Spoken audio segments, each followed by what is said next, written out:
Hello दोस्तों, राधे राधे, जय श्री कृष्ण। बहुत बहुत स्वागत है आप लोग का हमन के चैनल पे।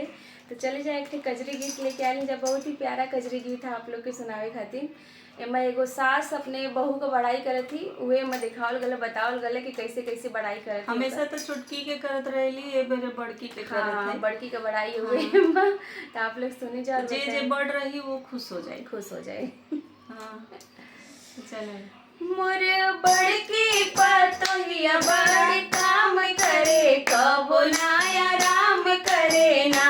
मोरे बड़की पतोहिया बड़ काम करे, कबो नाया राम करे ना। सुबह उठे भोरे भोरे घर आंगना बटोरे, सुबह उठे भोरे भोरे घर आंगना बटोरे। बड़े प्रेम से नहा के राम राम करे, कबो नाया राम करे ना। बड़े प्रेम से नहा के राम राम करे, कबो नाया राम करे ना। मोरे बड़की पतोहिया बड़ा काम करे, कबो नाया राम करे ना। मोरे बड़की पतोहिया बड़ा काम करे, कबो नाया राम करे ना।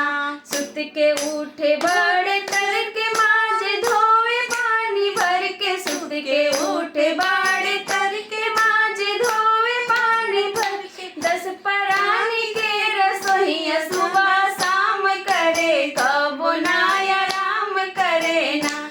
10 परानी के रसोइया सुबह शाम करे, कबो नाया राम करे ना। मोरे बड़की पतोहिया बड़ी काम करे, कबो नाया राम करे ना। मोरे बड़की पतोहिया बड़ी काम करे, कबो नाया राम करे ना। हमरे पास जब आवे हमर गोड़वा दबावे, हमरे पास जब आवे हमर गोड़वा दबावे। आधी रात के बेचारी विश्राम करे, कबो नाया राम करे ना। आधी रात के बेचारी विश्राम करे, कबो नाया राम करे ना। हमर बड़की पतोहिया बड़ी काम करे, कबो नाया राम करे ना। हमर बड़की पतोहिया बड़ी काम करे, कबो नाया राम करे ना।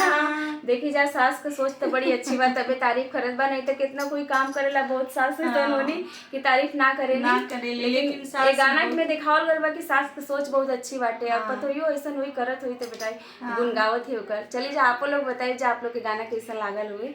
ठीक है।